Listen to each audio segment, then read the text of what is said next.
Hey guys, Dr. Decks here. Today we are installing tongue and groove clear vertical grain cedar soffiting on all of our decks that we're building on our current deck build.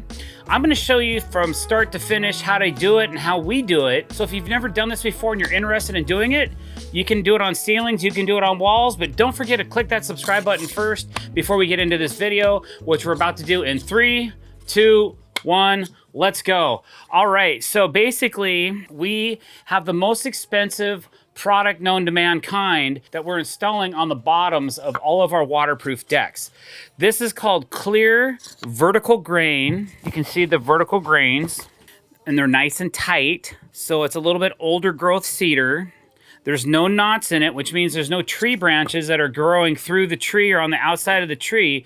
This is cut from the heart of the tree, the most expensive part of the tree. It's been kiln dried, and then it's been milled and grooved, so it has a special finish with little grooves in it.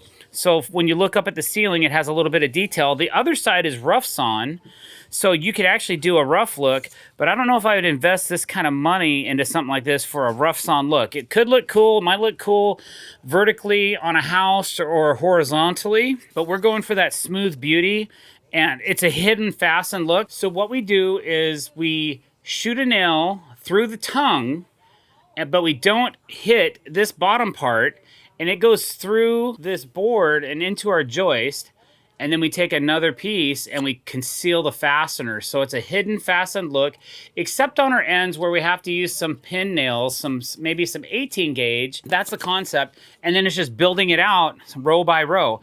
Now we're in kind of a confined area, and we already have one section done, but we came to a beam, and now we're getting to do a whole new set. So this section's done, it just needs to be trimmed out. You can kind of see that there's a gutter up against the house, and that we've tucked our cedar up underneath there, and it's a very beautiful look. This particular product is very expensive. I think we paid over $7 a lineal foot. So if I put these two pieces together, that's $7. So these are about $3.50 a piece. I can't do anything with them, they're scrap. So we're just gonna chuck them. You guys probably saw the video, and if you haven't, go back and take a look, of us pre-sealing. Now we sealed both sides of this product before we brought it out to the job site. I'm gonna start with this first board and show you how you do your starter board and then how things work. So I'll just give you the major points of what we do and how we do it. Talk about trim a little bit and all that good stuff. And then maybe that'll give you a clearer idea on how you actually do tongue and groove softening for your deck. Okay, so here we have our first board, it's ready to go. What I've done is I've chalked a straight line on the joists so I can line up my tongue with that, so I know I have a nice straight run all the way down this 20-foot run. So this material comes in random lengths. It comes anywhere from 6 feet to 20 feet, but usually they're odds. So we've gotten 6s, 7s, 9s, 11s, 13s, 15s, 17s, 18s, and 19s are what we've gotten mostly. So what I'm gonna do, I'm gonna start my first nail. Obviously, to hold this board up, we gotta put a nail through here, but we also have to put one here to pin it in place. So we're gonna start with a micro pinner, an 18 gauge with a straight nail, and these are galvanized. The rest of my nails that I'm using on this are stainless, but for this particular nail, it's gonna be galvanized, but you can barely see it. It's probably gonna be hidden by the beam trim that we're gonna put up after we put up this. So I'm just gonna go ahead and line up my line, and then I'm going to shoot just the back side of this board with a small nail. And I'm gonna make sure that I'm lined up. And the reason I'm using these nails is because they're virtually invisible and they're really hard to find. You gotta really look for them. I can see them where I'm at because I'm up so high. Maybe not so much when you're standing down at deck level. Okay, now that I have nailed it with the pin nailer on the inside, I've got to go back and tack all the tongues in, because you can see if I pull on this right now, it's loose. So I'm going to go back and pin these in place. Then our first board's installed, and then we can just subsequently keep adding lengths of cedar to this. Now this, like I said before, this is random length. It's pretty rare that you could get all one length, all 20 footers That's not gonna happen unless you pay a premium and find the right lumberyard or mill to do that. We're gonna have some seams along the way as we build this out. There's also a lot of cutting because we're putting this on a curve. So to do that, we have to pre-cut our starter board, and then when we have our finisher, we also have to cut that one in as well. So as we go along, I'll show you how we're doing all that. Let's switch guns. We'll get the tongue nailed in, and then I also have to give my cut man a measurement for the next board. So that's what I'm gonna do first before I finish nailing this up. This is safe, it's not gonna fall. So I'm gonna go ahead and measure while I'm up here from the wall to right here for our next measurement. 65 7/8. So now he's gonna choose a board that's much longer than that, and he'll cut a 65 7/8, and then he'll also hand me the residual of that, and that'll be the starter for our next piece. When you're doing tongue and groove, you don't have to land in the middle of a joist. If you do and you try to run nails, a lot of times it'll crack the board. If you're gonna do it, use your small pinner, like an 18 gauge pinner, to pin through the ends there, and then everything else we're gonna use a 15 gauge nail gun to do that detail. So let me show you what that looks like. This is my 15 gauge finish nail gun, and it's a 34-degree angle, and these are stainless steel fasteners because the tannin acids can potentially have an issue with galvanized. I personally have never had that issue on a soffit, but just trying to go above and beyond and use the most weather-resistant fasteners that we can. So here we go. Everywhere that there's a joist, I'm gonna put this gun and drop a nail in it. Okay, that one hit a knot, it looks like. So I'll have to go back and punch that. This board's fully installed. It's got really good resistance. I just wanna go back to that one nail that didn't quite go in all the way and hit that with a special tool I have. It's a spring-loaded punch. This is spring-loaded punch. There's two different ends to it for shooting different nails, and you pull back on the spring and you let go and it drives the nail. So I'm gonna go back and drive that one nail in a little bit. Handy tool. It works just as good, but I don't have to carry a hammer with me. I can just keep this in my pocket, and it takes a few extra snaps. So far I've used it like 5 or 6 times on this project, and it saved me from having to worry about pulling a nail or not driving it far enough. All right, so that next board's coming up. I'm gonna grab my small nail gun and finish installing this row. So on this side of the house, my first board, I have to actually notch it right up against the house. I've gotta have a 4 3/4 inch reveal for clearance. So I'm just gonna go ahead and guesstimate the angle that I need to be at, because I know this isn't gonna fit unless I shave this corner off really quick. So I have 1.5 inches of trim that's coming in after the fact. Even if this angle's off or it doesn't look that hot, it's gonna get covered. I've shaved my corner.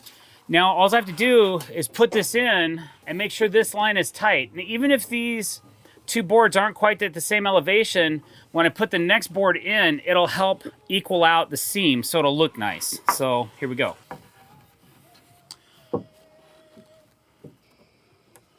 Okay, my angle looks pretty good, but I'm not quite over this far enough towards my line. I just need to shave a little bit more off this end. Now I have some freedom to move this back and forth. There we go. That looks pretty good. And that looks good as well. So I'll grab my pinner. When I say pins, I'm talking about pin nails.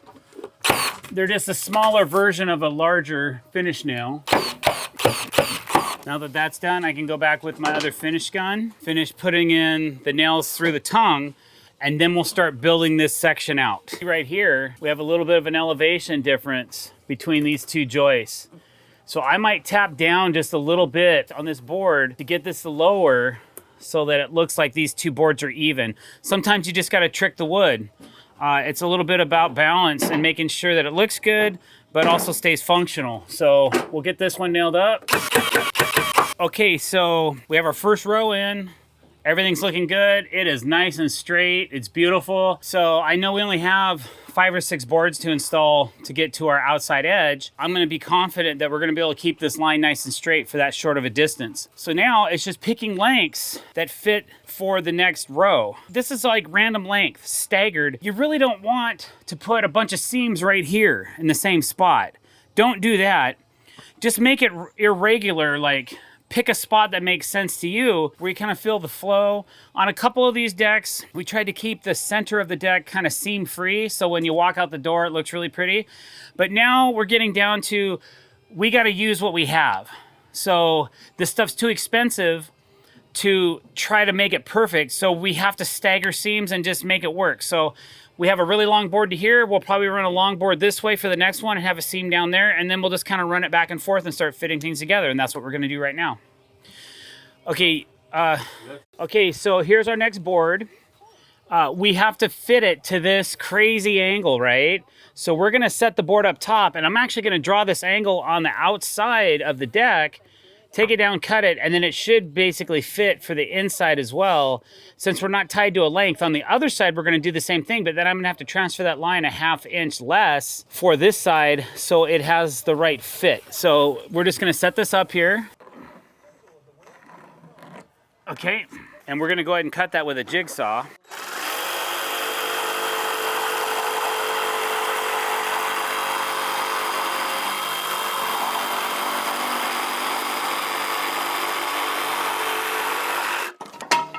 There goes $4. Should fit good. Now we're gonna go ahead and fit this board, and I can just get it up here close.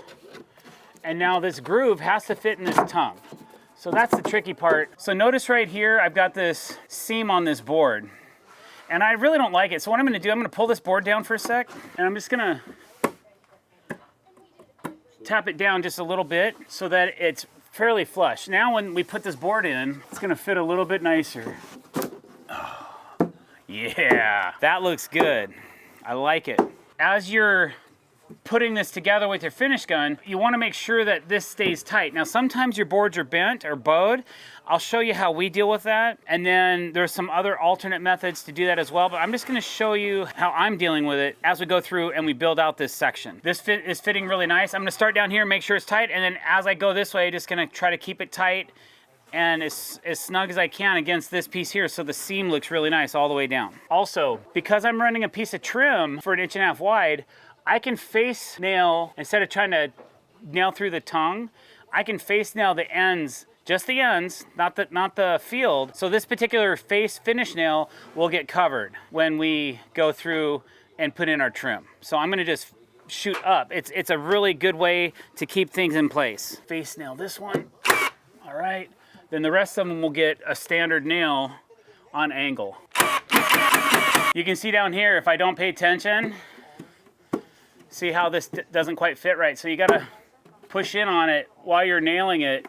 We do have compression tools that we'll use if the bows are really bad in the boards, but this one's acting up pretty good. Also, you wanna nail at about a 45-degree angle, and your nail will travel through the tongue but not bust out, and go all the way through the backside of this board and into the joist. There's my line. Now that's on the outside of the deck, right? So I actually need the board cut back here because my trim's a ½ inch thick. So if I cut this line, the board's gonna be too long. So all I'm gonna do is just take my square and create a line. Now, I could have just held that board a ½ inch away and traced the outside and probably would have been fine. Because I have 1.5 inches of trim on the inside, it isn't really gonna matter too much. Now I can cut this line and then this board should fit. Okay, so now I have the board cut. I'm gonna test fit it really quick and see if it fits. If it does, I'm gonna nail it in place, and we're gonna keep doing that until we finish out this run. Come to find out, this end wasn't quite square, so now I've squared it up the way, just to 90 degrees, or 0, and let's see how it fits now. That looks a lot better. So I'm gonna go ahead and shoot this. Okay, now we've got 2 rows in, so we're just gonna keep repeating ourselves until we get to the last board.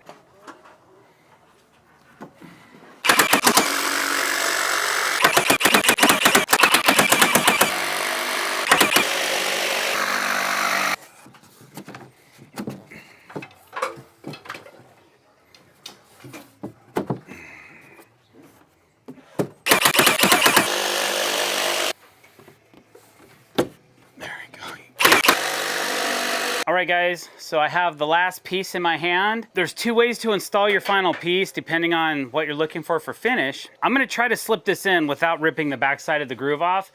it would be really easy for me to install if I take the back side of this tongue off and then just put it up and then just pop some nails in it, which I'm gonna have to do anyway. So the trim's gonna cover all that.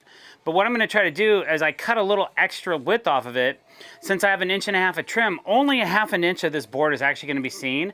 But for my trim to lay flat, I'm gonna have to go ahead and put this piece in. So I wasted a 5-footer for this piece. So it's very dear to my heart. So let's see if I can get this to fit. I'm gonna take a little bit of a pry bar with me, get this up there. If it doesn't fit and I'm having too much problems, then I will take the back side of this piece off right here, the back side of the lip, so that I can just stick it up there and then 3 or 4 finish nails and it'll be done. But we'll try this way first and then we'll go from there. It's just not wanting to go in. Man, I got it 3/4 in. I don't know if you can see this, guys, but the groove is just not quite making this tongue. And I could try to push the whole board this way a little bit, but I've got this one bump right here that I could probably cut it on the jigsaw. I'll probably do that first. I'll go ahead and mark this. I was going off the outside of this. If I cut that out, I can probably get this to fit because I'll be able to push the whole board that way a little bit more, and then I'll be able to slide this side in. So before I take it downstairs to the table saw, I'm gonna go ahead and do that.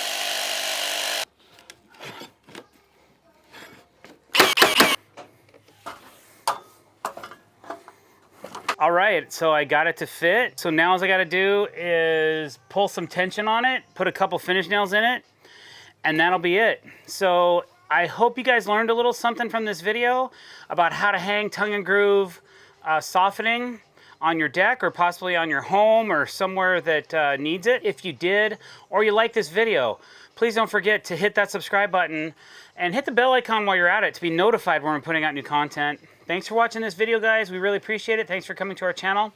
Have a great day.